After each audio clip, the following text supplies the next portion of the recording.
নমস্কার, বাংলা শিক্ষকের সবাইকে স্বাগত। আমি পবিত্র দাস। আজ আমরা বীরাঙ্গনা কাব্যের একাদশ সর্গ নীলধ্বজের প্রতি জনা এই কবিতাটি বা এই আখ্যানটি নিয়ে আলোচনা করব। এর সাথে সাথে আমাদের বীরাঙ্গনা কাব্যের ক্লাসও শেষ হবে, কারণ কল্যাণী বিশ্ববিদ্যালয়ের 4th সেমে 4টি কবিতা আমাদের পাঠ্য, তার মধ্যে এটি একটি। এর আগে আমরা 3টে কবিতা আলোচনা করেছি। একাদশ সর্গ নীলধ্বজের প্রতি জনা।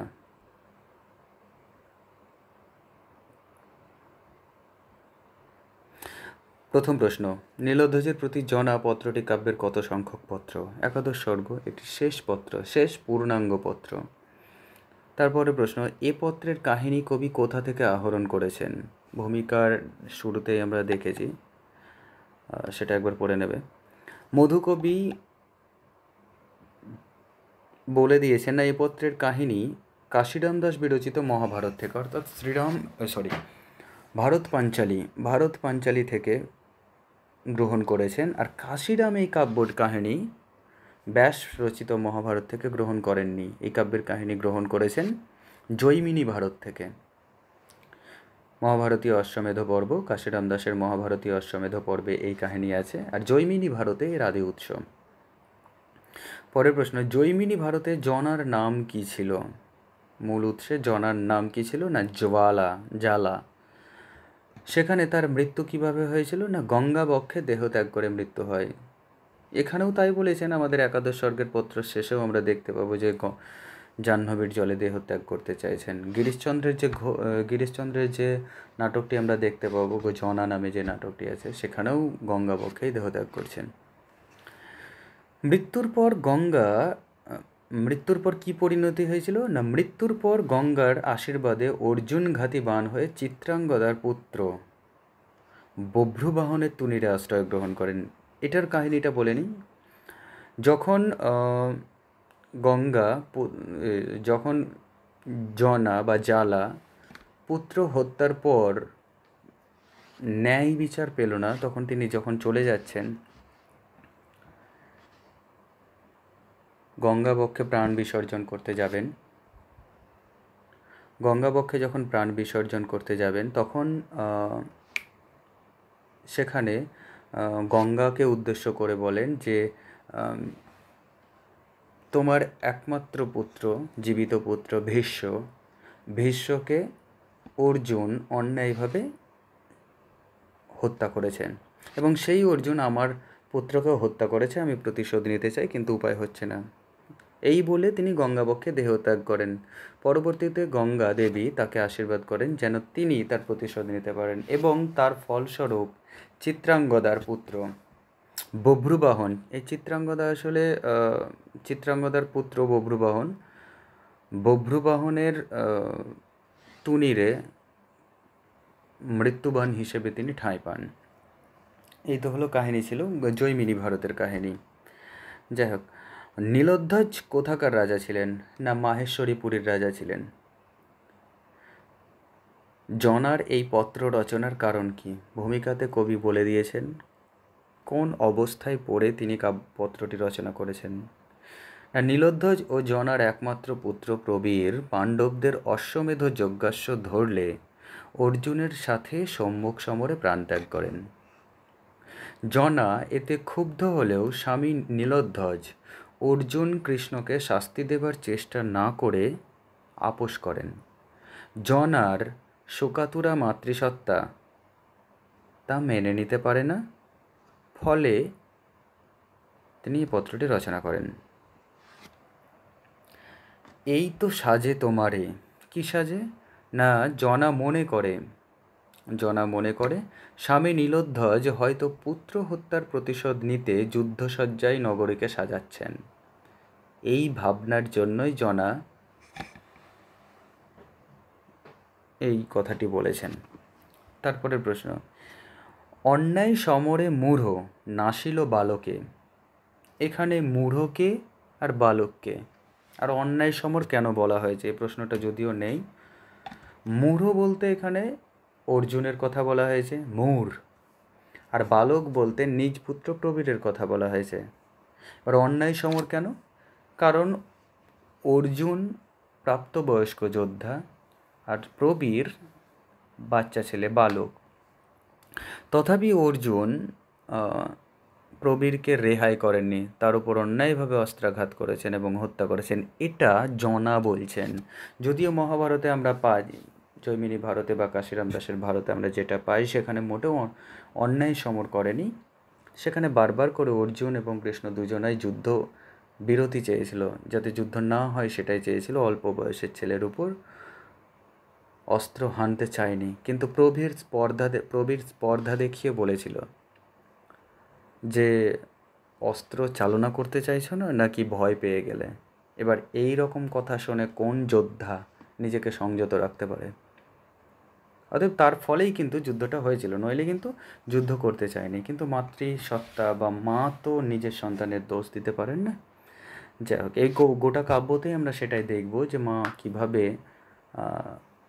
প্রতিহত হয়ে সমস্ত দুনিয়ার বিরুদ্ধে চলে গিয়েছেন। যাই হোক, ভুলিব এ জ্বালা, এ বিষম জ্বালা, বক্তা কি করলে জ্বালা ভুলবেন জানান। না, নীলোদ্ধার যদি পুত্র হন্তারক কৃষ্ণার্জুনকে পুত্র হত্যার যথোচিত শাস্তি প্রদান করতে পারেন, তবেই পুত্র হারানোর শোক বা জ্বালা কমবে বলে জানান। পরের প্রশ্ন, বিধাতার এ বিধি জগতে, কোন বিধির কথা বলা হয়েছে? না, জন্মে মৃত্যু, অর্থাৎ জন্মিলে মরিতে হবে, অমরকে কোথা কবে, এটি হলো বিধাতার বিধান। জন্মালে মরতেই হবে অবশ্যম্ভাবী। হাই পাগলিনী জনা, জনা নিজেকে পাগলিনী বলেছে কেন? না, জনা ভেবেছিল তার স্বামী নীলোধ্বজ হয়তো পুত্র হন্তারকদের শাস্তি প্রদানের ব্যবস্থা করছে, কিন্তু আসলে তা হচ্ছে না, বরং পুত্রের হত্যাকারীদের সসম্মানে রাজ্য মধ্যে আনা হয়েছে এবং যথোচিত সমাদর চলছে তাদের সুবিধার জন্য, তাদের মনোরঞ্জনের জন্য। এমনকি রাজসভাতে অপ্সরা, নৃত্য, গান এই সমস্তেরও আয়োজন হয়েছে। জনা এই সমস্ত কার্যকলাপ দেখে হতবুদ্ধি হয়েছে এবং নিজেকে পাগলিনী বলে মন্তব্য করেছে। পাগলিনী জনা। সেবিছ যতনে তুমি অতিথি রতনে, অতিথি রতনকে, না, জনা এখানে ব্যঙ্গবান হেনে বলেছে যে অতিথি রতন অর্থাৎ অর্জুন এবং কৃষ্ণ। অতিথি রতনকে ব্যঙ্গবান হেনে বলেছেন, বলার কারণ হলো এইটাই যে মানুষটা তাদের একমাত্র সন্তানকে হত্যা করেছে, সেই মানুষটাকে যখন হত্যা হয়ে যাওয়া বা বধ হয়ে যাওয়া বা বীরগতিপ্রাপ্ত হওয়া পুত্রেরই পিতা সমাদর করে ডাকেন, তখন অবশ্যই মা হিসেবে তিনি এই ব্যঙ্গটুকু করতে পারেন যে ওটাই তোমার কাছে বড়, অতিথির রতন অর্থাৎ রত্ন সদৃশ।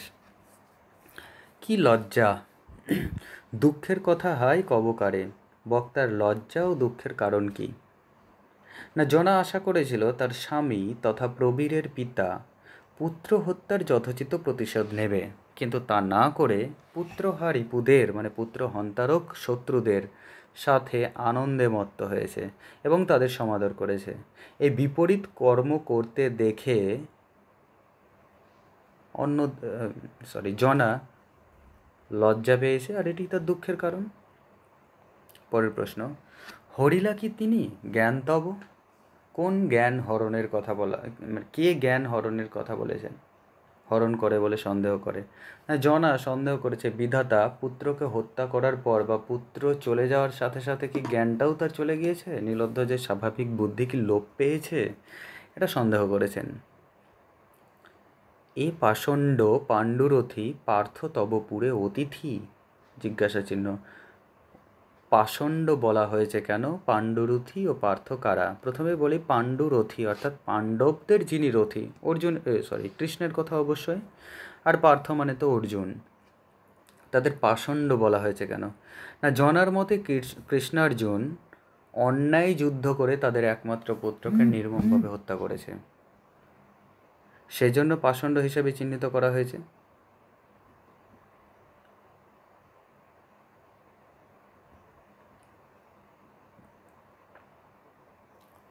পরের প্রশ্ন, কি কহিবে ক্ষত্রপতি যত, বক্তার এরূপ আশঙ্কার কারণ কি? বক্তা এখানে জনা অবশ্যই।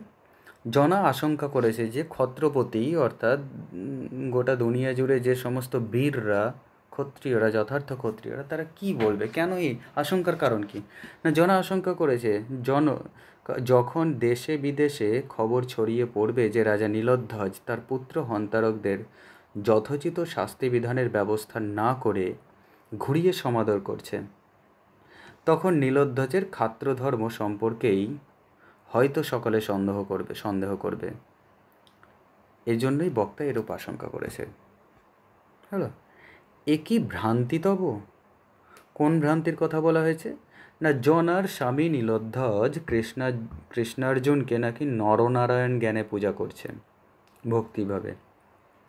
এ কথা জনা মানতে পারেনি, কেননা তার মতে এগুলো ভ্রান্তি ছাড়া কিছুই নয়। নরনারায়ণ বৈদিক ঋষি, তাদের ক্ষমতা অসাধারণ। এই সমস্ত অতুলনীয় ঋষিদের সাথে কৃষ্ণ এবং অর্জুনের মতো কপটাচারী মানুষদের তুলনা হয় না, এটা জনা বোঝাতে চেয়েছেন। সেই জন্য বলেছেন যে এটা কি তোমার ভ্রান্তি। কুন্তী কে? জনার মতে তিনি আসলে কে না, কুন্তী ভোজবালা কুন্তী, ভোজরাজের কন্যা। তার স্বামীর নাম পাণ্ডু। যুধিষ্ঠির, ভীম ও অর্জুনের মাতা। বিবাহ পূর্বে তাঁর গর্ভে কর্ণ নামক সন্তান জন্মগ্রহণ করেন। মাদ্রীর দুই পুত্র নকুল ও সহদেবকেও তিনি বড় করে তোলেন। মূল মহাভারত মহাকাব্যের অন্যতম গুরুত্বপূর্ণ প্রধান চরিত্র পঞ্চপাণ্ডবের মাতা হলেন এই কুন্তী। জনার মতে তিনি আসলে কি না, জনা কুন্তীকে একাধিক পুরুষ গমনের জন্য শৈরিণী অর্থাৎ বহুগামিনী বা বেশ্যা হিসেবে চিহ্নিত করেছেন। পাণ্ডব কীর্তন গান গায়েন সতত।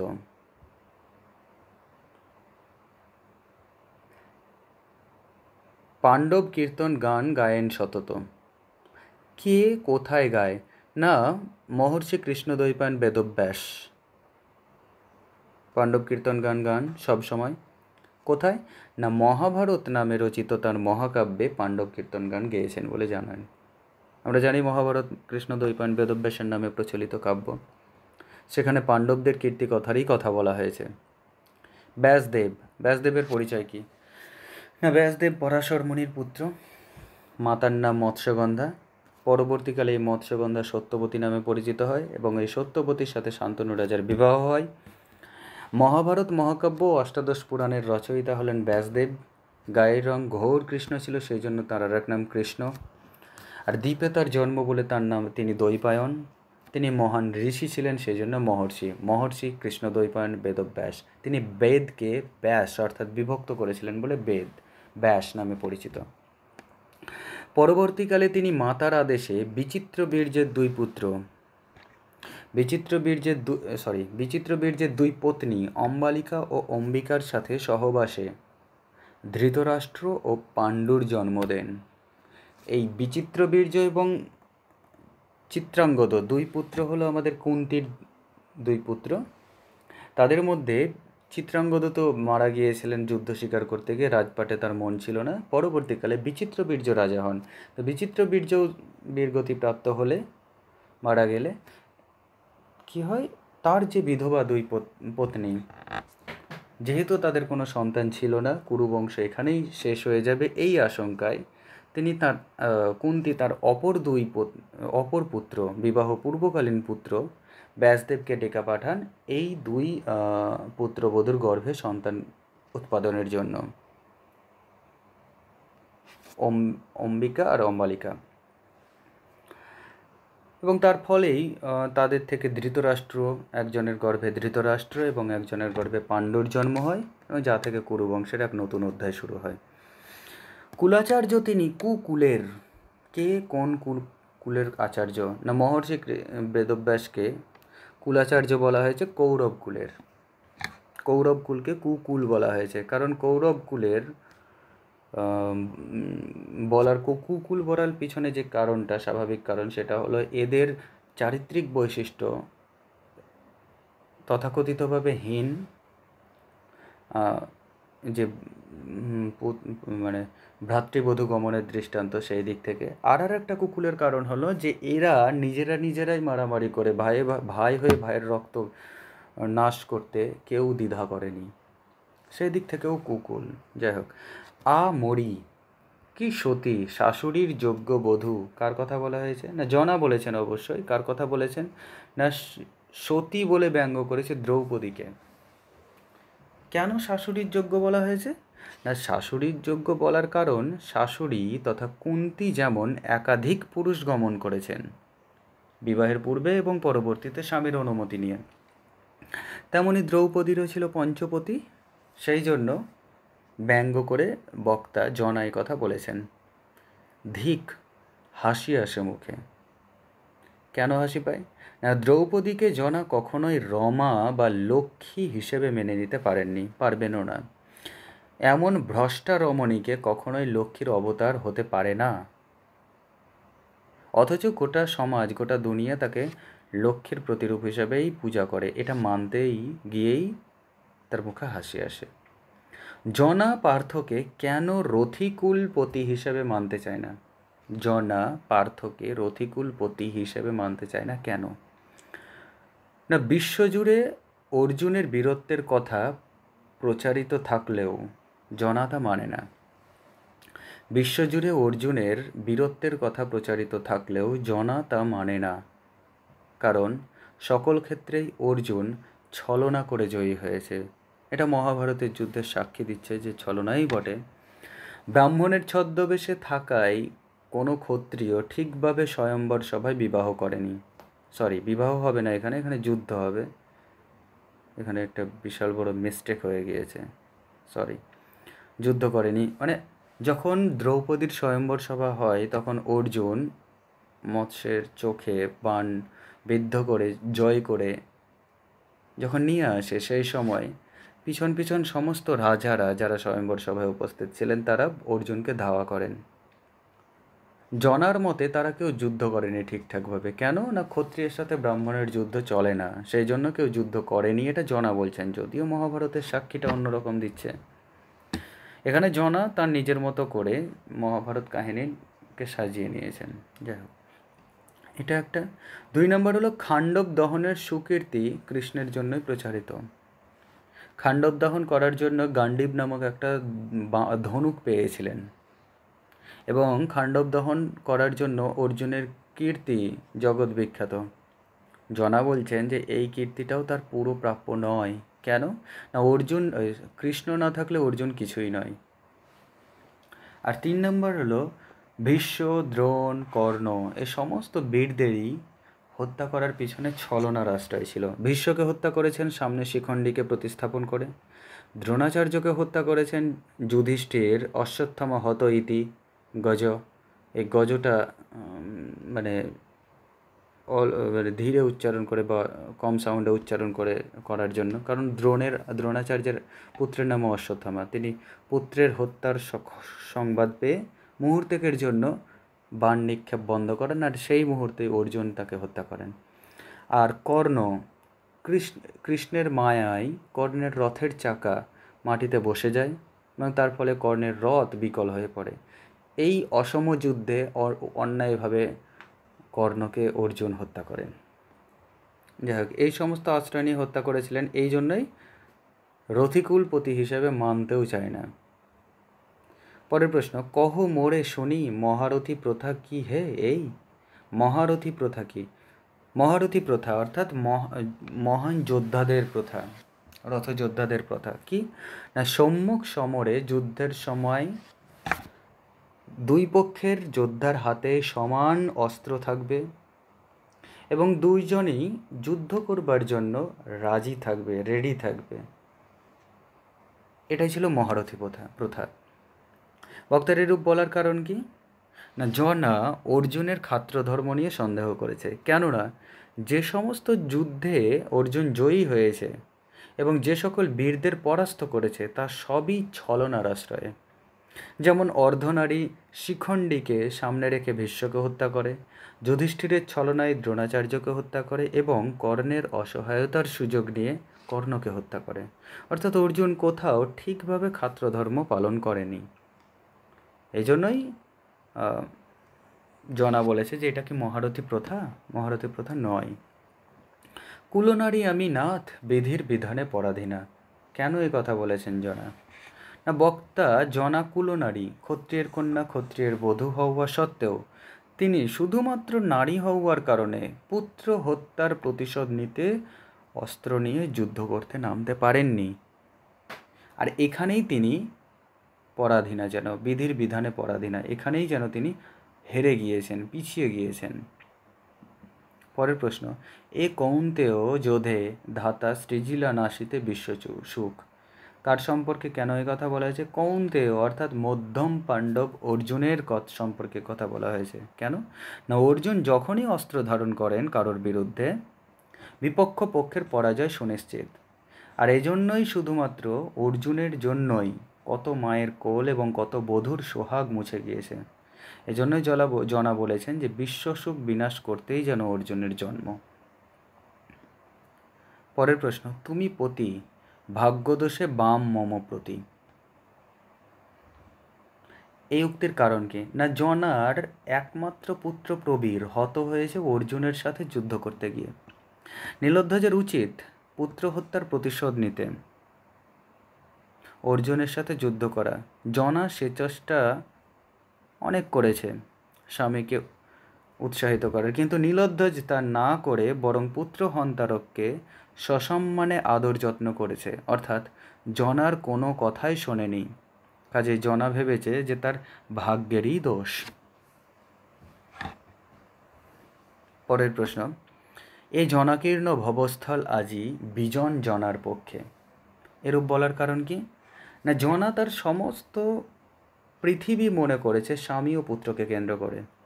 আজ ভাগ্যদোষে জনা নিঃসন্তান এবং স্বামী থেকেও না থাকারই তুল্য। উপরন্তু জনার মর্মে আঘাত দেবার কাজ করে চলেছে সযত্নে। কাজে জনার কাছে জনাকীর্ণ এ ভবস্থল বিজন হয়ে পড়েছে।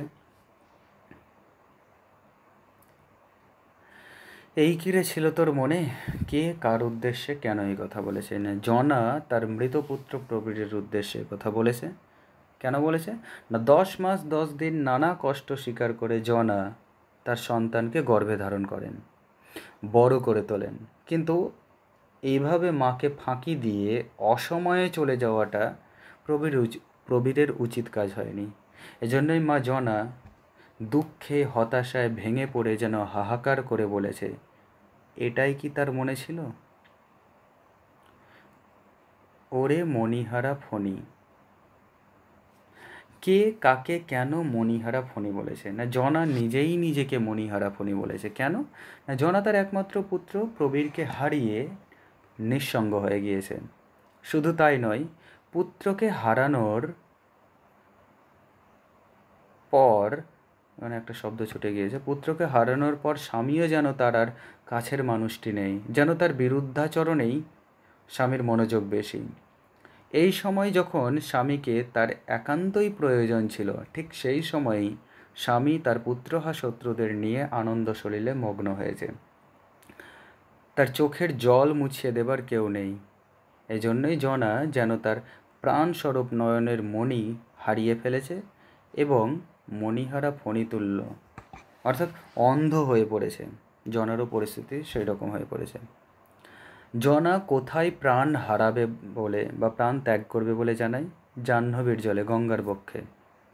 তারপর কিছু শব্দার্থ দেওয়া আছে। শব্দার্থ, কৃতান্ত নগর অর্থাৎ জমালয় বা জমপুর। কৃতান্তের কীট বলা হয় জমের পোকা, যাই হোক।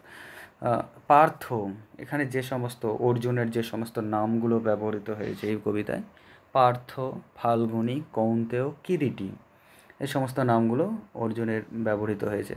অর্জুন শব্দটিও একবারও নেই কিন্তু। প্রতিবিধিৎসিতে অর্থাৎ প্রতিশোধ নিতে। পুত্রহা রিপু অর্থাৎ পুত্র হত্যাকারী শত্রু। কৃষ্ণ, কৃষ্ণকে এখানে কৃষ্ণ শব্দটা নেই কিন্তু। পাণ্ডুরথী আর ঋষিকেশ এই দুটো শব্দ আছে। শৈরিণী শব্দের অর্থ বেশ্যা বা বহুগামিনী। দ্রৌপদী আর পাঞ্চালী দুটো শব্দই আছে এখানে। পাঞ্চালীরও নাম, পাঞ্চাল দেশের রাজকন্যা, সেই জন্য পাঞ্চালী। আর দ্রৌপদী, দ্রুপদ রাজার কন্যা বলে দ্রৌপদী। উত্তরিবে প্রতিধ্বনি, কি বলে উত্তরিবে না কোথা জনা বলে উত্তরিবে। এই ছিল 33টা প্রশ্ন জনা, নীলধ্বজের প্রতি জনা এই কবিতাটি থেকে বা এই আখ্যানটি থেকে। এখান থেকে পৌরাণিক অনুষঙ্গ প্রচুর আছে বলে এতগুলো প্রশ্ন অনিবার্যভাবে হয়ে গিয়েছে। যাই হোক, উপকারে আসলে অবশ্যই ভালো লাগবে, বারবার পড়ো। এই কবিতা থেকে যদি কোনো প্রশ্ন আসার হয় এই বাইরে আসবে বলে আমার মনে হয় না। আশা করি উপকার হবে। ভালো লাগলে অবশ্যই একটা লাইক করো, শেয়ার করে দিও, আর চ্যানেলের আপডেট পাওয়ার জন্য সাবস্ক্রাইব করে নিও। ধন্যবাদ।